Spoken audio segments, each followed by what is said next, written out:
The flash fires for the fourth time. The Wagyu beef is getting cold on the porcelain plate. The ice in the $20 cocktail is melting into a watery puddle. But none of that matters right now. The angle is wrong. He adjusts his wrist, tells his wife to tilt her chin slightly to the left, and taps the screen again. They haven't spoken a real word to each other in 20 minutes. He is completely disconnected from the room, sweating over a caption, desperately trying to prove to 500 sleeping contacts that he is winning at life. They call it making memories.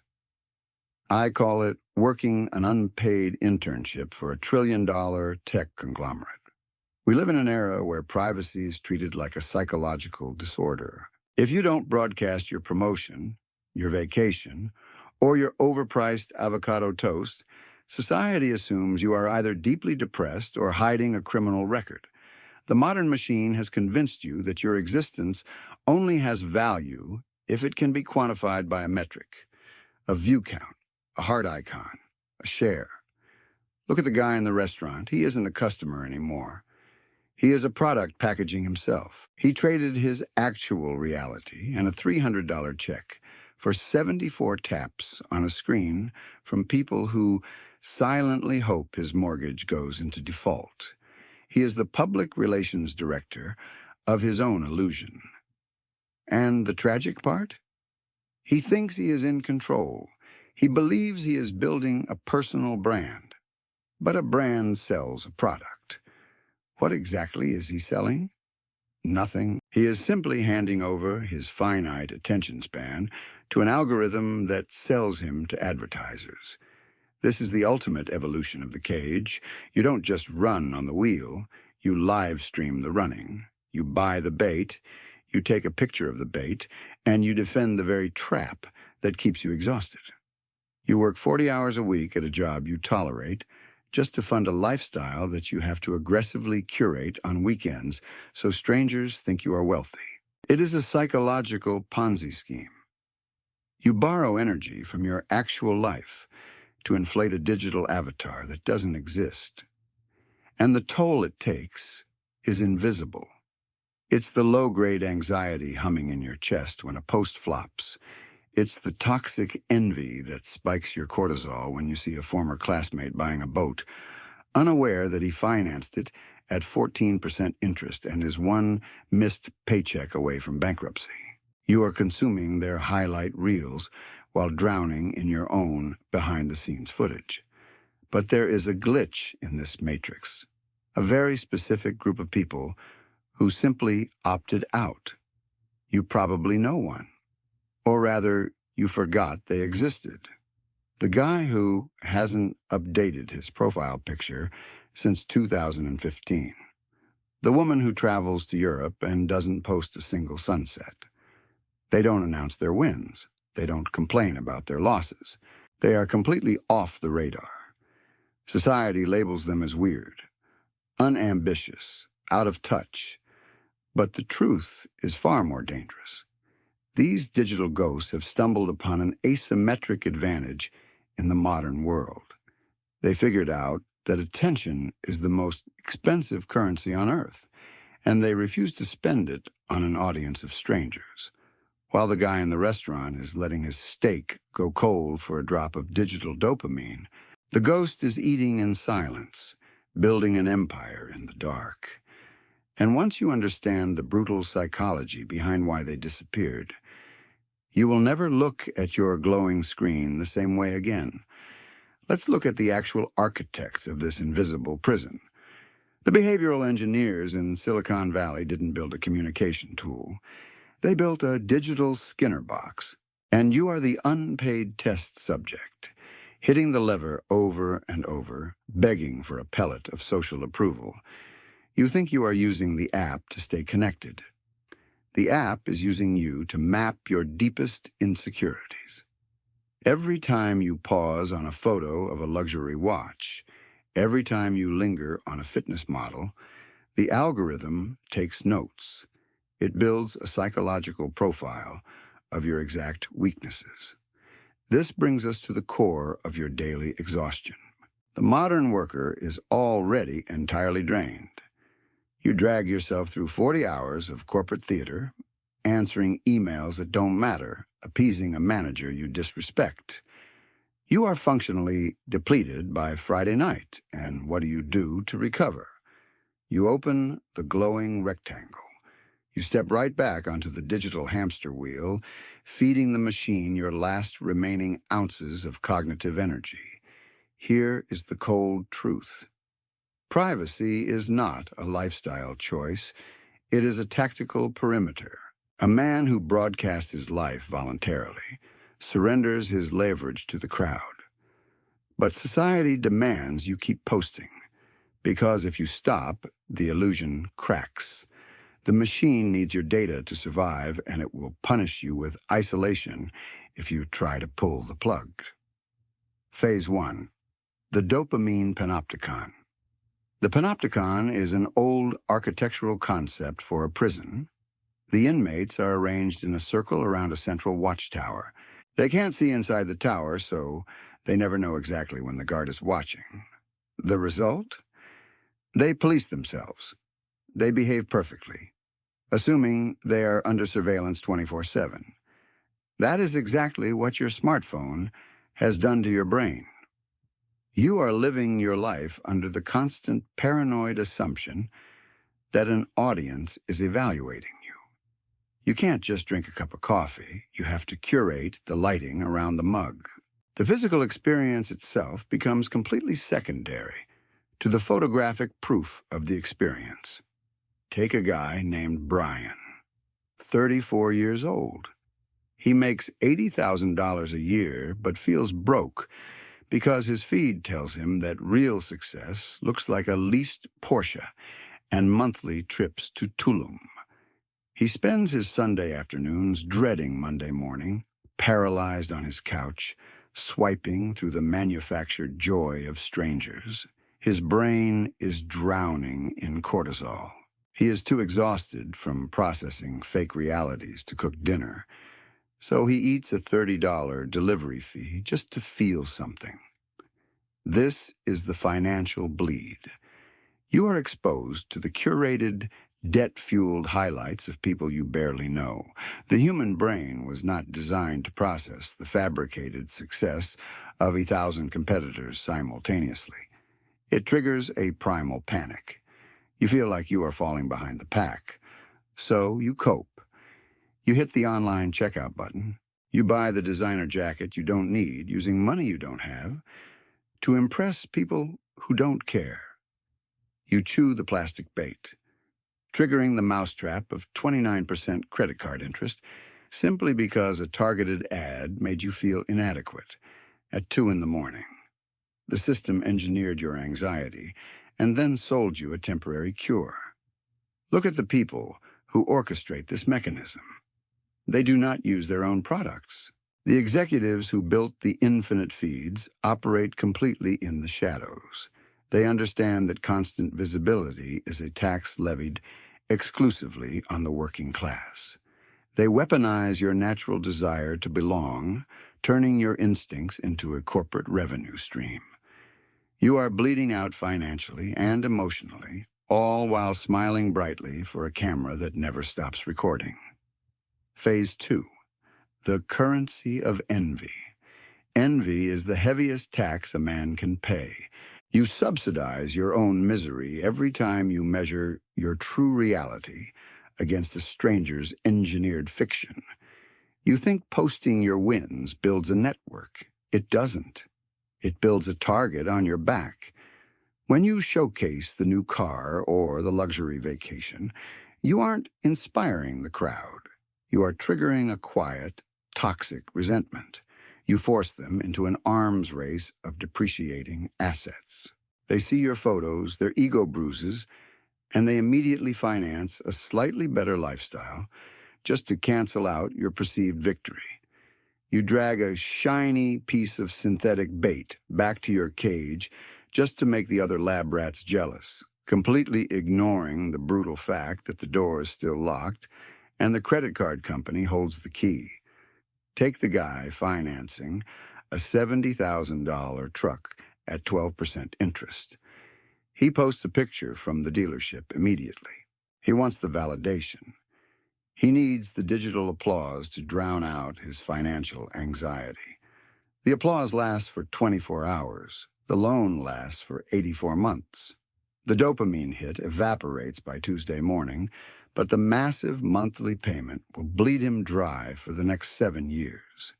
You become premium broke. You possess the designer optics of wealth, but no actual equity. And the ultimate irony?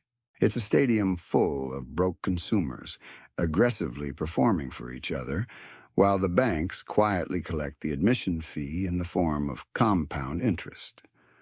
But the financial bleed is just a symptom. The real robbery is happening on a much deeper, irreversible level. Let's look at the actual math they hide from you while you are busy picking the right filter. Phase 3. The arithmetic of attention. Let's do the cold math.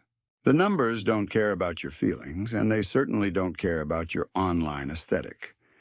The average consumer spends roughly 3 hours a day scrolling through feeds. That is 21 hours a week. Let's round it to 1,000 hours a year. 1,000 hours of finite, unrecoverable human life. Over a single decade, you are incinerating 10,000 hours. 10,000 hours is the universally accepted metric to master any complex skill. It is enough time to learn a high-income trade. It is enough time to build a cash-flowing business from scratch. If you make $30 an hour at your day job, you just burned $300,000 of potential earning power. You didn't just waste time. You financed your own obsolescence. You traded a decade of deep work and equity building for what? To watch strangers argue, to consume short-form videos of people pointing at floating text, to track the artificial milestones of people who wouldn't even lend you $20 if your tire blew out on the highway. This is the arithmetic of attention. Your focus is the only asset that actually dictates your future, and you are giving it away for free to a machine designed to monetize your distraction. Every time you open the app, you pay a massive opportunity cost. While you are obsessing over a comment section, your competitor is reading a balance sheet. While you are trying to find the perfect angle for a picture of your dinner, someone else is buying the restaurant. The math is a death sentence. You cannot build a quiet empire when your cognitive bandwidth is constantly hijacked by the noise of the crowd. The system is designed to keep you busy, reactive, and broke. A man who cannot sit in an empty room without reaching for his phone is a man who can be manipulated by any marketer with a $10 ad budget. You are bleeding out seconds, minutes, and years. And if you don't aggressively pivot right now, your final destination is a hospital bed, looking back at a life where your greatest achievement was a perfectly curated digital graveyard. But there is an exit, a way to reclaim your focus, weaponize your silence, and vanish from the radar entirely. Phase 4. The Phantom Protocol. The ultimate flex in the modern world is not a leased sports car, a designer wardrobe, or a VIP table at a club you can barely afford. The ultimate flex is complete and total social irrelevance. I want you to picture a completely different scenario. A guy is sitting in a worn-down booth at a local diner on a Tuesday morning at 11. He is wearing an unbranded black t-shirt and faded jeans. There is no $2,000 smartwatch on his wrist buzzing with group chat notifications. His phone isn't face down on the table. It is locked in the glove compartment of his 10-year-old Toyota. He is drinking black coffee, eating eggs, and reading a physical book. If you walked past his table, you wouldn't look twice. You would assume he is just an average, forgettable guy killing time. You wouldn't know that he owns the commercial real estate plaza across the street. You wouldn't know that his dividend portfolio pays his living expenses 3 times over. And most importantly, the algorithm has absolutely no idea he exists. He is a digital ghost. This is the dark psychology of people who never post on social media. Society looks at them and assumes they are depressed, antisocial, or hiding a miserable existence. But it's the exact opposite. They aren't hiding from the world. They are aggressively protecting their energy. They realized early on that public attention is not an asset.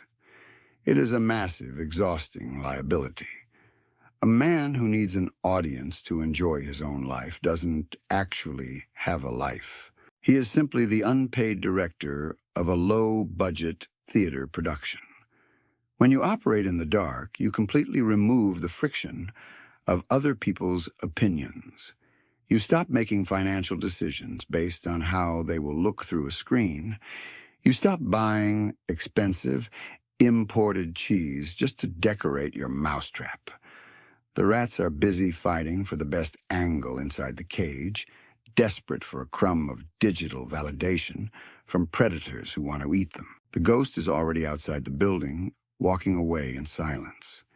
People who don't post terrify the modern consumer because they hold up a mirror to the illusion. When you meet someone who has zero digital footprint, it instantly invalidates the hours you spent trying to curate yours. They prove that you don't actually need to broadcast your existence to survive. They operate on a completely different frequency. They are building equity while you are building a profile. You have to embrace the void. My advice to you is completely counterintuitive to everything the culture preaches. Don't build a personal brand. Be profoundly, aggressively boring to the algorithm. Stop feeding the machine your location, your preferences, and your insecurities. Starve the panopticon. The transition will be brutal at first. When you stop posting, you will experience a literal chemical withdrawal. You will go to a beautiful place, you will see a perfect sunset, and your hand will twitch. Your brain will scream at you to pull out your camera.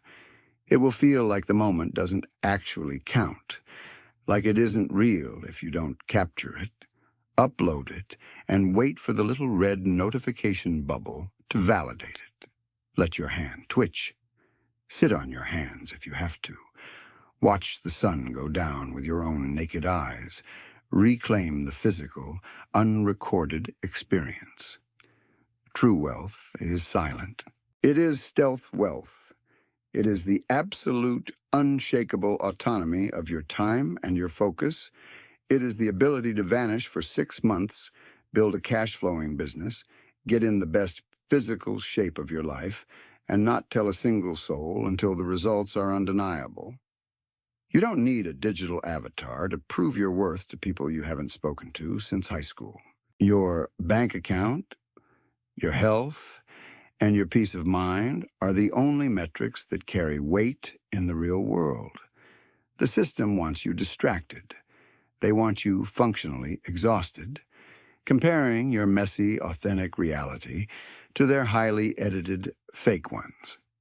They want you spending your future income to cope with your present misery. The machine is perfectly engineered to extract your attention and convert it into their equity. If you want to stay in the exhibit, keep scrolling. Go film yourself doing a trending dance while your credit card balance quietly suffocates you in your sleep. But if you are ready to break the glass, it is time to go dark. Hit the like button, subscribe, and join the ones who are quietly mapping the exit. If you made it to the end of this video, you are a rare breed. Drop a comment below saying, "Invisible Equity."